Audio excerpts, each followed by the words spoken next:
Thank you, JW. Did I get that right? Yeah, you got it. All right. Thank you. So it's my pleasure to introduce you to our speaker, Dr. Darlene Traffanstedt. She is a native of Florence, Alabama, graduated from the University of Alabama and the University of Alabama School of Medicine. She trained here in our local area in internal medicine at Baptist Health Systems. So she was in private practice for 14 years. And then she was a glutton for punishment. And I'll tell you, her career has been phenomenal. She is the former president of the Jefferson County Medical Society. She has served on the Alabama Board of Medical Examiners. She's also served on the State Committee of Public Health. In 2015, she was appointed to Governor Bentley's Health Improvement Task Force, focusing on access issues in rural Alabama. And then in 2017, she was selected to Governor Ivey's Opioid Overdose and Addiction Council. And she actually was over the Prescriber and Dispensers Committee. She's also served on the Rescue Committee for that task force. So then in 2018, she joined the Jefferson County Department of Health, where we've met. And she's been focused on health disparities, serving those that are voiceless, and really challenging the status quo in the system. In 2020, due to her essentially singular efforts, and she has her team here, she's garnered multi-million dollars of grants to help really look at the overdose crisis for all things opioids. So she is our lead person. And it's not just in Jefferson County, this is state and regional expertise. So we're really privileged to be here. And I don't want to take too much time, but I'll just say that you hear about naloxone, you hear about fentanyl test strips, you hear about the stuff that's happening here locally, but it's going throughout the whole state, and it's spearheaded by Dr. Traffanstedt and her team. And so they've taken the state on their shoulders, and they won't say this, but really it's being a leader in the state to make sure that people get all the resources they need. In 2021, due to the work, they actually were awarded a Gold Innovative Practice Award from the National Association of County and City Health Officials for the work in this space. And then there's been some curriculum for healthcare professionals that Dr. Traffanstedt has been involved with. In 2022, 2023, she was actually the Human Impact Partners Health Equity Awakened Leadership Fellow. She is in the current Leadership Birmingham class. And with that being said, I'll just say Dr. Traffanstedt, she's community minded. So all those things that you hear about, but she is quick to go out in the community on our mobile unit in public housing areas, no matter where, to provide the care and the needs. And she's looking from a holistic perspective. So she is in the community, she understands the community, and she's gonna share the work that her team is doing. She has a husband and 3 sons that she enjoys time when we're not harassing her and having her do extra work at the health department. And so Dr. Traffanstedt, please come.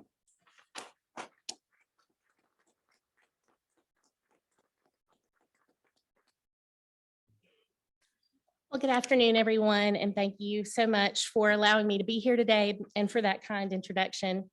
I want to say that my comments today are going to center around surveillance of overdoses here in Jefferson County and beyond, and the work that the Jefferson County Department of Health is doing to fight this acute and worsening public health threat. But I don't want to do that at the exclusion of all the other amazing work that's going on in our community around substance use prevention, especially in our schools, and substance use treatment. So an acknowledgement to those that work in that space, even though our comments will not be around that today.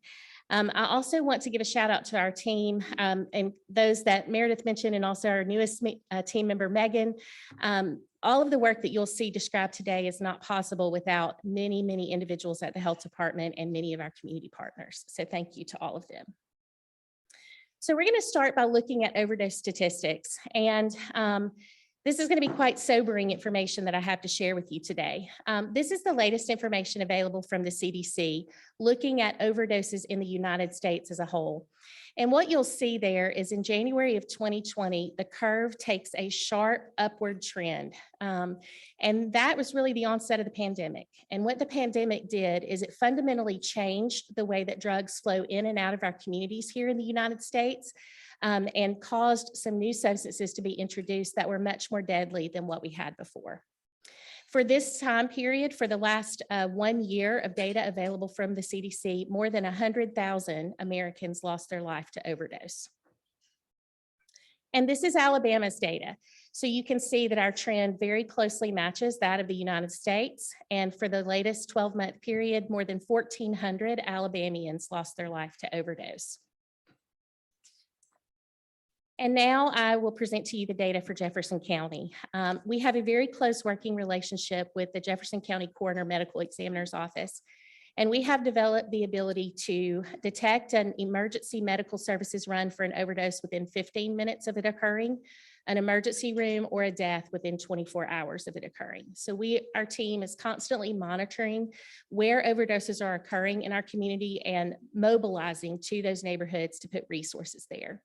So what you'll see on the left of this slide is that back in 2019, we had 236 overdose deaths.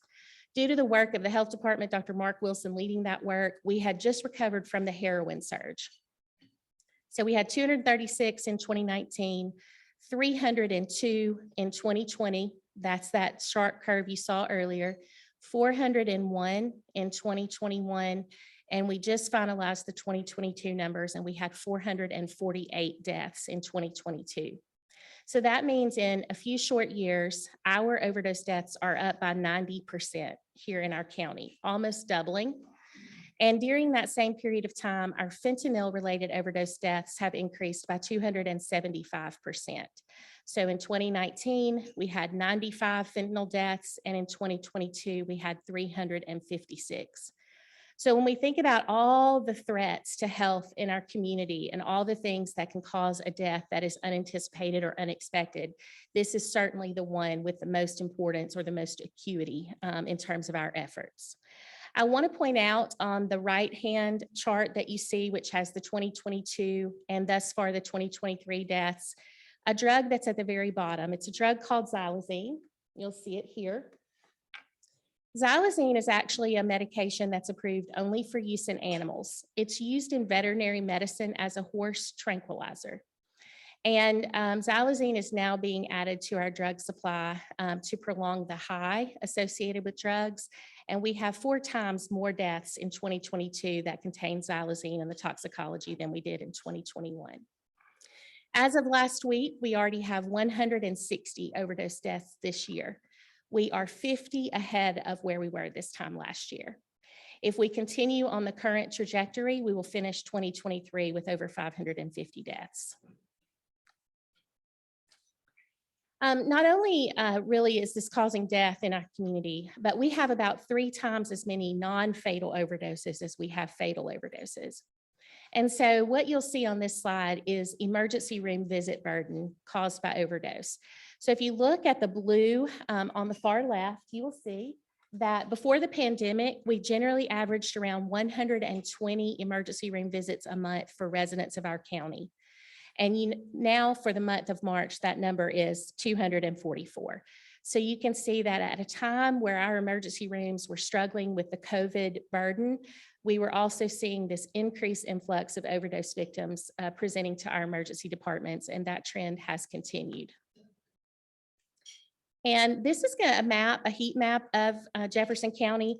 And I took a very large data set because we don't ever want to present data that would potentially identify an individual. So this is actually 5 years of emergency room visit data, 2018 through the end of 2022.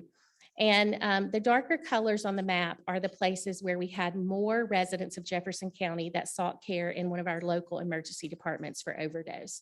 So you can see that everywhere in our county is affected, and that's something that you're going to hear me say again and again. There is no community, socioeconomic group, race, gender, or ethnicity that is immune to this problem. This is affecting all types of people in our community. And this is the EMS runs. So this is our 911 system. So someone has called 911 for a potential overdose victim, and they've activated EMS. And you can see that prior to the pandemic, we were averaging somewhere around 160 EMS activations a month for overdose. And for last month, the month of March of 2023, we're at 322. So we have this significant increase in deaths. We have doubled the number of emergency room visits, and we have doubled the number of EMS activations related to overdose. And this is a heat map of our county. So I only put this up here to show you that anywhere that you see that's shaded on this map has been a place that in 2022 had an overdose EMS activation. And the reason that I put this up here is, again, just to drive home the point that there is no neighborhood or community in our county that has not been affected. And this is the city of Birmingham. And so the same thing goes for the city of Birmingham. There are no neighborhoods inside the city of Birmingham that have not been impacted. So what happened? Why did this happen? Why are we still seeing, even though the pandemic seems to have gotten a little bit better, why is this still causing such damage to our community? Well, the main issue is that the pharmacology of the drugs that are available for purchase in our community fundamentally changed with the pandemic. So before, we had seen a small amount of fentanyl in our heroin supply only. So people that were at risk for fentanyl overdose were typically IV drug users who used heroin and got fentanyl accidentally mixed in with their heroin. But now it is in our heroin supply. It's in all forms of cocaine. It's in all forms of methamphetamine. It's in counterfeit pills that are indistinguishable from legitimate prescription medications. And it is now entering our marijuana supply. So you can imagine how many individuals use marijuana in our community. About 16% of our youth report use of marijuana. So you can see why this is having such a significant impact. Also, the xylazine and other novel substances have entered our drug supply, which is increasing the risk of overdose death. And then all the things that happened during the pandemic, our treatment and recovery system was disrupted. People were socially isolated and more likely to relapse if they had suffered from substance use in the past. So this describes the opioid crisis, and I won't belabor this point, but to say that this all started back in the 1990s with prescription opioids.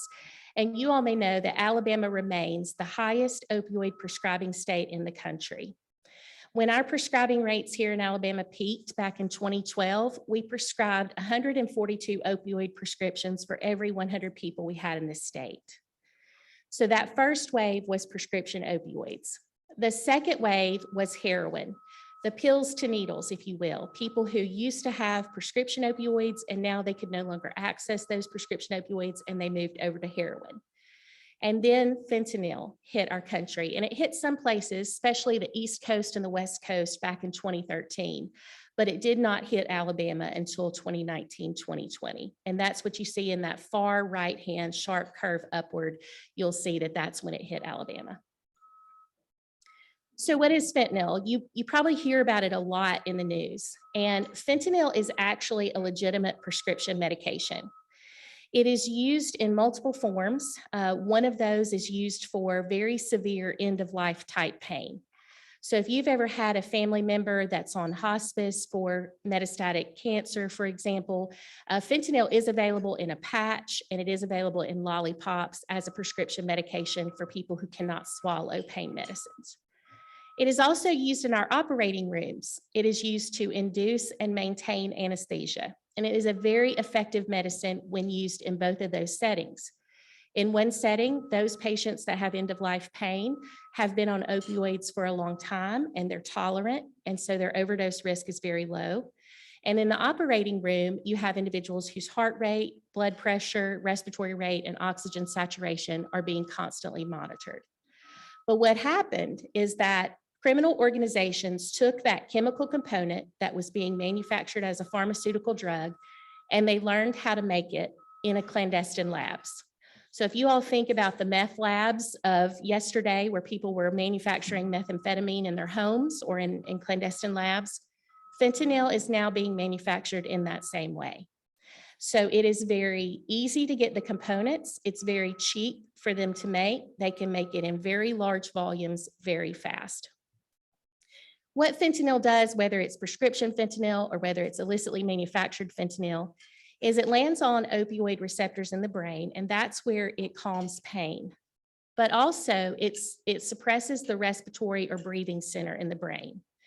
And so when someone who's not being monitored or someone who's not used to having opioids on board, they get fentanyl, their breathing will slow down, and then their breathing will stop, and then their heart will stop, and that's how they pass away from fentanyl. And so we have a window of opportunity where we can reverse that process if we can act quickly enough. There is a really great National Geographic show about the supply chain and how fentanyl components get into various countries, and then how they're manufactured, and then how they're trafficked into this country. It is National Geographic Trafficked is the name, and it's the one around fentanyl, produced last year. These criminal organizations are very sophisticated business people. They have the ultimate manufacturing process, import, export, supply chain, marketing plan. So if you're a business person in this room, like if you've got the most successful business, I know there's many I can think of top of mind, these criminal organizations have created that for fentanyl, and they are flooding our communities with it. And so, as I mentioned before, it is in everything that's out there right now. I won't spend a lot of time here except to say that a potential lethal dose of fentanyl is about the size of a sesame seed or a few grains of table salt. It is essentially 2 milligrams. When we dose it in medicine, we dose it in micrograms. So it is a very potent drug at a very small dose. I would definitely be remiss if I did not mention the impact of fentanyl on our youth. In the past, we were not concerned about opioid overdose in our youth. It was very rare that you would have someone in high school that was using IV heroin. And those were the individuals that were at risk in the past. But now it is in our marijuana, as I mentioned, in our marijuana supply, and it's in counterfeit pills. All 3 of these cases that were publicly reported within the last 6 to 8 months are teenagers in Alabama who've lost their life to fentanyl. The one on the far left is a 15-year-old from Mobile County whose 17-year-old boyfriend gave her a pill he had purchased, and she lost her life to that one pill. She thought it was Percocet or oxycodone, and it was a counterfeit oxycodone with fentanyl. That 17-year-old has been charged in that case. The case on the top right was an Auburn student, a senior, who lost his life to a counterfeit pill as well. And the case out of Selma, we had 5 students overdose at in the lunchroom in the cafeteria at Selma High School, and one of those, a 16-year-old, lost his life to fentanyl overdose. Different reports about what substances they thought that they were using. Clearly, they were not trying to get fentanyl and did not intend for the outcome to happen the way that it did. We still have a little bit of a hard sell with our marijuana supply. For some reason, people think marijuana is a safe thing to use. And this case at the bottom is out of Leeds here in Jefferson County, where an individual has been charged with murder for selling fentanyl-contaminated marijuana. I will say that this is a CDC report that was released in December about our youth in the US and the increase in overdoses that have occurred. These are specifically overdose deaths that have occurred in the youth. And you'll see that same sharp rise during the pandemic. In Jefferson County in 2019, we had 13 children between the ages of 11 and 19 that sought care in an emergency department for overdose. In 2021, that number rose to 114, and in 2022, that number was 110. So we've had almost a 10 times increase in the number of children in Jefferson County that are seeking care in the emergency room for overdose. I highly encourage you, if you have a middle school student, because we have now had middle schoolers overdose in Alabama. Thankfully, they did survive. But if you have a middle schooler, high schooler, or college student, I hope you will take some of this information that I'm giving you today back to them and just have a really open, honest conversation about this risk. This is how fentanyl can look. So it can come in any form. It can come in powder form. It can be in a rock with methamphetamine or cocaine. It can be in a liquid form, put in an eyedropper bottle or a nasal spray.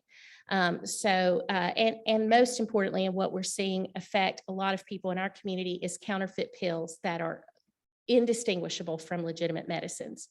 I know it probably doesn't project super well, but you can find these pictures on the DEA's One Pill Can Kill website. So one pill can kill. It's a great site for parents. But these are basically side-by-side counterfeit pills and legitimate pills. And so the one on the left is a counterfeit Percocet. You can see that they are slightly different colors, but they otherwise look exactly the same. One is a counterfeit, one is a legitimate. The middle picture is Xanax, a commonly used anxiety medicine. One is a counterfeit contaminated with fentanyl. One is a legitimate Xanax. And the picture on the far right just shows pills and powder. But those pills are blue. The pills can be yellow. They can be white. And so really normally the buyer does not know and cannot tell by looking at it whether it is or is not fentanyl. The DEA in 2022 seized 57.9 million of those counterfeit tablets. So you can imagine if they seized 57.9 million, how many more made it out into our communities. And thus far in 2023, they've already seized 16 million of these pills. These pills on the far left are called M30s. Those are the generic Percocet pills or oxycodone. Right now, you can buy those for $5 to $7 here in our area, and you can buy them on Snapchat or other social media platforms. And so now our youth is being specifically targeted in this crisis. This is from the DEA One Pill Can Kill campaign, and of the pills that they seized that contained fentanyl, 60% of those pills contain a lethal dose of fentanyl. So that's how they've built their One Pill Can Kill campaign, because literally a lot of these teenagers that are passing away took half a pill or one pill, and that was it. That's all it took. So, you know, this is obviously very sobering information. And the thing that I want to offer you today is hope, because we have to maintain that in the work that we do, where we're looking at this information all day, every day. And there is hope. I mentioned before, we have lots of colleagues working in our schools around preventing substance use from ever starting in the first place, and just making children aware of what's happening. And we have lots of colleagues that are working in the treatment space for those who have already developed a substance use disorder and they want to get better. But the health department is doing a couple of things to really help the public, and I'll focus on those today. There is a philosophy out there called harm reduction. And harm reduction just really says that we know that there's always going to be substance use in our world, right? That it's not going to go away. And if we shut down one avenue for these drugs to flow into our country, these smart business people are going to find a different way. And so we have to really try to reduce the risk of death and the risk of infection spread associated with substance use. And that's really what harm reduction is. These principles are from the National Harm Reduction Coalition, harmreduction.org. And I'll just read a few of them to you. So harm reduction accepts, for better or worse, that licit and illicit drug use is part of our world, and chooses to work to minimize its harmful effects rather than ignore or condemn them. And then I'll focus on the last one, the last two here.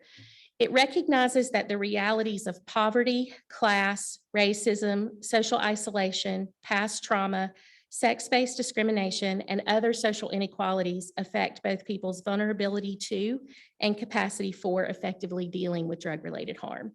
And it does not attempt to minimize or ignore the real and tragic harm and danger that can be associated with illicit drug use. Harm reduction does not condone or enable drug use. Our goal with what we are doing at the health department is to try to keep people alive and point them to the resources they need. If you have Blue Cross insurance or another commercial insurance in Alabama, and you have a substance use disorder and you want to get treated today, someone will take you today. If you have no health insurance in the state of Alabama and you have a substance use disorder and you want to get treatment today, you cannot get treatment today. You will be placed on a waiting list until a bed for those with no insurance opens up. And we know that that is a very vulnerable time for overdose, because people are trying to abstain from the substance. They've already indicated they want to get better, and they lose some of their tolerance when they abstain. And then they fall into use again, and then they're more likely to overdose. And so we're really trying to help those people stay alive and get to the resources that they need. So fentanyl test strips are a relatively new harm reduction tool we have access to here in Alabama. This is a fentanyl test strip. Fentanyl test strip is literally used to test a drug product prior to use for the presence of fentanyl. It works very similar to a home pregnancy test or home COVID test in its technology. The drug product is dissolved in water. This strip is opened up and placed in the water, and in a few minutes, you find out whether there is or is not fentanyl present in the drug. So this is a proactive harm reduction tool prior to the use of the drug product. It is being used off-label for this purpose. These are FDA approved to test urine for the presence of fentanyl, but it has been studied for efficacy and safety in use and is being used widely across the country. So prior to 2022, these were illegal to possess or distribute in the state of Alabama. The health department led efforts to get a bill passed through our state legislature, which passed with bipartisan sponsorship and bipartisan support, and we became able to distribute these or possess them in June of last year. This is what it looks like across the country in terms of policy for fentanyl test strips. The states in blue are the states where these are legal. Texas is going to soon be an additional state. It has a bill in its state legislature as we speak. So one of the questions that we get is, are my tax dollars being used to purchase fentanyl test strips to distribute for people to test their drugs? And I will always address this because we always get this question. Because of the rise in overdoses, the federal government allowed federal grant funds to be used to purchase these for distribution. And our fentanyl test strips that we distribute are purchased with federal grant funds. So these are not local tax dollars that are going to purchase fentanyl test strips. These are about $1 a piece. This is what we're currently distributing, but the ones we will soon be distributing are about half that cost, right at 42 cents. So the next harm reduction tool that we have to offer to the public is a post-drug use harm reduction tool. So fentanyl test strips, ideally people would test and modify their drug use behavior if they find out there's fentanyl in their drugs. But if they don't, they could suffer an accidental overdose. And that's where we really need your help. So a person who's had fentanyl is going to be slowed down. Their response time is going to be slowed down. Their breathing is going to slow down. Their pupils are going to be tiny. And someone who's suffering from an overdose is going to have really 3 hallmark things: a change in their level of responsiveness, specifically to pain. So if you pinch them real hard and they don't wake up, a change in their breathing pattern, and then pinpoint pupils. And we have this substance called naloxone, and most people know it as Narcan. And it comes in multiple different forms. It comes in injection form, and it comes in a nasal spray that looks like this product that I'm holding here. It is really an amazing drug, and this is why. So I talked to you about how fentanyl lands on the receptors in the brain and slows the breathing down.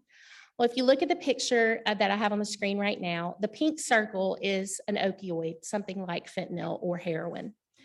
And when you get naloxone on board or Narcan on board, the receptor likes this better than it likes the opioid. And so when you get this on board, this drug is going to knock that opioid off that receptor, which is going to take away the suppression of the breathing center, and it's going to allow that person to breathe again. And that's going to save their life. And we really want people to think about this just like you think about bystander CPR or an automated external defibrillator.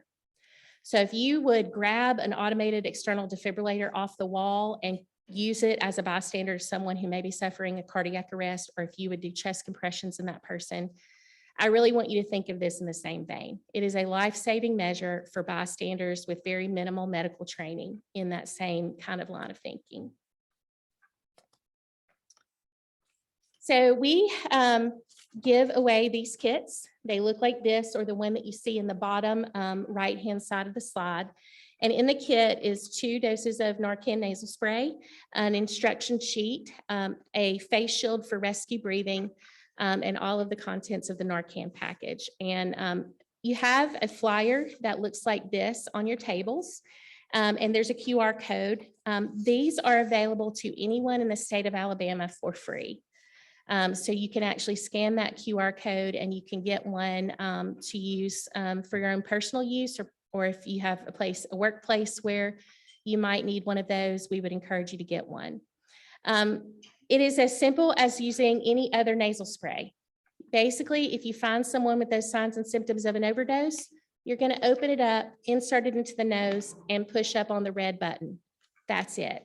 You're going to wait 2 to 3 minutes, and if they don't respond, you've got a second dose that you can use in the other side of the nose. So there is no, it's super easy and can really be done by anyone. I wrote a little note on here about the Good Samaritan law. I did not want to forget to mention that to you all. We do have a Good Samaritan law specifically around opioid antagonists like naloxone in Alabama. And if you are a bystander acting as a Good Samaritan, you are protected from criminal and civil liability should you administer naloxone to someone. This is the instruction card that comes in our kits. I only put this here to say the first thing that we tell everyone is to call 911. So if you have to administer naloxone to somebody or Narcan to someone, please call 911 first. The concentrations of fentanyl right now are so high in our drug supply that even though we're giving you 2 doses, sometimes 2 doses is not enough. And so we want you to get the process started and then get EMS on the way to take over and give more naloxone if needed. Also, many times the time that the duration of action of Narcan is shorter than the opioid that they took. And so we highly encourage anyone who has to get Narcan to go onto the emergency room so that if the Narcan wears off before the opioid wears off, more naloxone can be administered in the emergency department. This cannot live in your car in the summer in Alabama. That's a huge important thing. It deactivates at 104 degrees. And so if you do get a kit from us, please keep it at room temperature if possible. And the shelf life of this is about 2 to 2.5 years. The kits that we give out now expire in the fall of 2025. This is our training site. This is what you'll see if you scan the QR code that is on some of the items on your table. And we include this legal disclaimer with all of our, everybody who takes our training has to complete, to acknowledge these legal disclaimers, which basically says that we are not condoning illegal activity, and that even if you use all of these things, there is no assurance of safety, that you still, could have a bad outcome. Thus, the best option is to not use. So we mailed out about 9,000 of these between when we launched our program Labor Day week of last year and the end of 2022. And we mailed out right around 6,600 of these across the state. And that is much due to the work of our team who works tirelessly to meet this need. We are the only source for free Narcan kits across the state. And we do that in partnership with the Alabama Department of Public Health and the Alabama Department of Mental Health, who provide the resources for non-Jefferson County residents. The map that you see on the left of the slide shows where we distributed Narcan in 2022. And if you remember earlier on in the presentation, it directly overlays with where the majority of overdoses are occurring. And so we're really trying to be data-driven in our approach to this problem and to put the resources in the community where they're actually needed. The map on the right side of the slide is going to be where we've put the most resources in non-Jefferson County, Alabama, and you'll see that we have reached all 67 counties in the state, and some of our more populous counties are the places where we've put the most resources. And this is what our program has done during the pandemic. So imagine us working in public health and all the challenges that we had in public health. And again, thanks to these people at this table at the front here and so many other members of our team, this is what we were able to do in response to this worsening epidemic in the middle of a pandemic. So where can you help us out? As members of the business community, we work frequently with employers who want their employees to hear this message. And so we will do Zoom trainings, we'll do on-site trainings with your place of business. We do it with academics. We do it with a lot of different sectors of industry. And then all of you outside of your business where you work, you have these other spheres of influence. So you have churches or neighborhood associations or alumni groups, and you can help us spread the message. So whether it's your social media activity or whether it is your other spheres of influence, We're often out in the community at health fairs. So we'll come out to your events if you have public events that you would like for us to do naloxone training or just education. And then we're really trying hard to get a citywide recognition for International Overdose Awareness Day, which happens on August the 31st each year. And so if your business is interested in being a part of that, please reach out to us. This is the same QR code you have on your table. And I'm happy to take any questions that you have now about anything that I've presented today.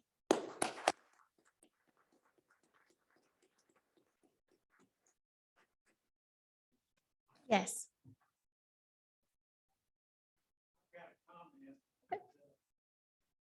Okay. Seems like a big increase in deaths. This runs just along the same line as Asper's going on so forth. My question is, what do you think the effect of this Asper on Southern Florida has to do with all this increase of the same time?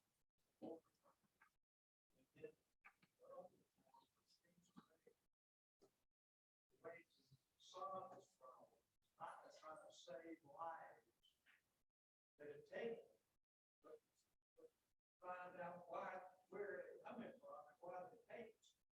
Put the emphasis on the stop, not try to cure. Sure. So I'll take the second one first and just say that that's why I prefaced my talk by saying we have these amazing community partners doing great work in prevention and treatment that we work alongside, but that I would not be addressing that in my comments today. We also work very closely with law enforcement at the national, state, and local level to try to think about stopping the supply. So you've got a supply side and a demand side. And really the supply side lies with law enforcement. And we are trying to work along with our prevention and treatment partners on the demand side. It takes all of us. It's going to take all of us working together to change these trends. I would say on your first point, if we think back to late 2019, if you think, remember what was happening with the pandemic in 2019, it hit China first. And China completely locked down its country, right? Well, prior to that, components for fentanyl was coming from China, typically on a large shipping container, mixed in with a lot of other imported goods, and being brought into our country either directly or through the mail, or being brought into Mexico and then crossing the southwest border. That is still happening to some extent, but it did pause during the when China had their lockdown. I would be incorrect to say that these drugs are not flowing in through our southwest border, because the DEA has clearly said that that is happening. But what I want to emphasize is that these criminal organizations are so smart and powerful. And I'm not glorifying what they do, because what they're doing is horrific. What the outcome of their activities is killing so many people. But they're going to find a way. As long as I've been alive, drugs have been present in our communities. And that if we shut down one avenue, they're going to find a different avenue. And so for me, I have to stay focused on helping the people, that are struggling with substance use. And that's where my focus is. But I hear you, and I understand. So Bobby, why don't we Bobby, we're gonna let somebody else have a question too, okay?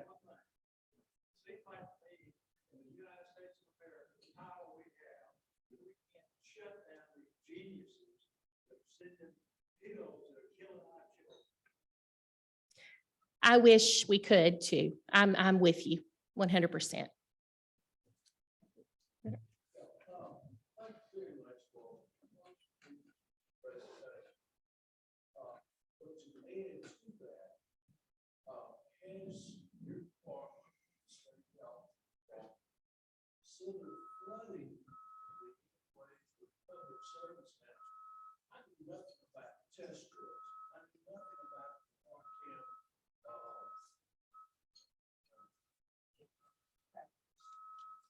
seems to me that because CPR, AED, if you integrated this with our Red Cross program that we go into schools, that we go have to teach CPR and AED, because that is a way that we can really prevent a lot of tragedy.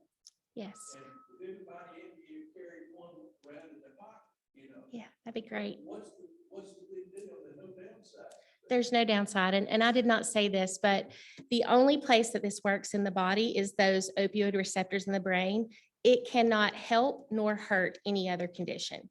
So if you use it on someone that's having a diabetic event or a cardiac event or an allergic reaction, it's not going to help or hurt them.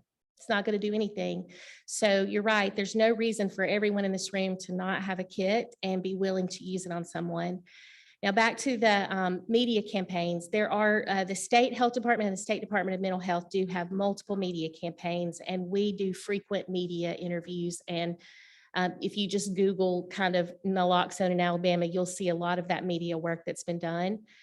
Regarding our schools, in late 2022, when we started seeing these overdoses increase in youth, we, the Jefferson County Department of Health, put a kit like this in every public school, charter school inside this county.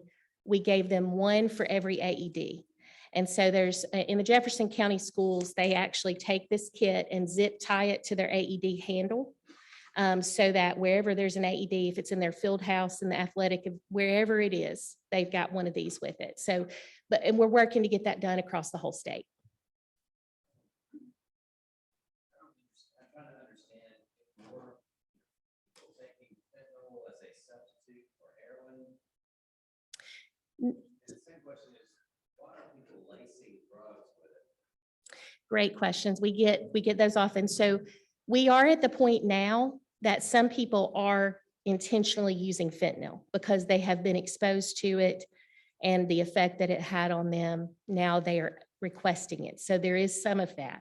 But back 3-4 years ago when this started, people were buying one thing and getting something else. So they were buying cocaine and they were getting fentanyl laced cocaine. Now, people say, well, why would these criminal organizations want to kill their customers? Well, two reasons really. If you have someone who's used cocaine for 30 years, and we have a lot of those individuals in our community, it's seen as a party drug. And so people, and it's not a drug that causes overdose. So people might use cocaine for 30 years and then they get fentanyl contaminated cocaine. The feeling that they will get from fentanyl laced cocaine is completely different than the feeling they get from cocaine alone. And so they are essentially creating a new customer base for a drug that is very easy and cheap to make versus drugs like heroin and cocaine and marijuana, where you have to have a plot of land, you have to grow a plant, you have to process a plant, you have to wait for it to mature, you have to process a plant, then you have to prepare it for trafficking, then you have to traffic it.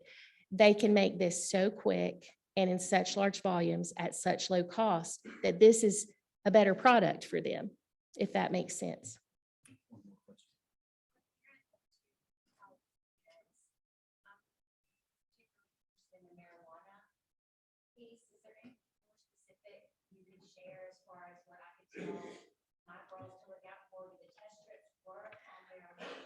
It's tough, yeah.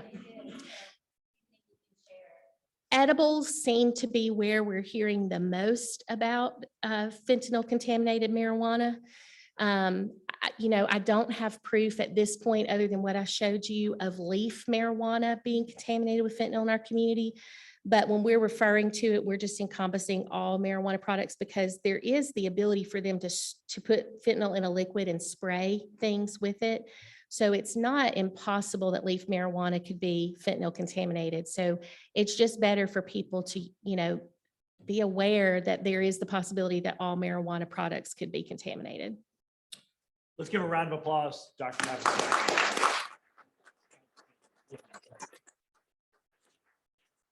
I think some of my favorite speakers is Kiwanis, is when we reveal there are so many people doing incredible work with not nearly as much resources as they need to keep our community safe. And I applaud you and the work you're doing and the work your team is doing. It's just incredible to learn about it. Thank you very much. And thanks, Dr. Hicks, for connecting us to this speaker. In appreciation of you joining us today, we are making a gift to the Crisis Center on your behalf. Join us next week to hear from Reverend Russell Levinson. Originally from Birmingham and a Birmingham Southern graduate, Reverend Russ Levinson is the rector of St. Martin's Episcopal Church in Houston, Texas, and author of Witness to Dignity, a memoir featuring the life and faith of George H.W. and Barbara Bush. Copies of this book will be for sale at the meeting through Books A Million. See you next week. Meeting adjourned.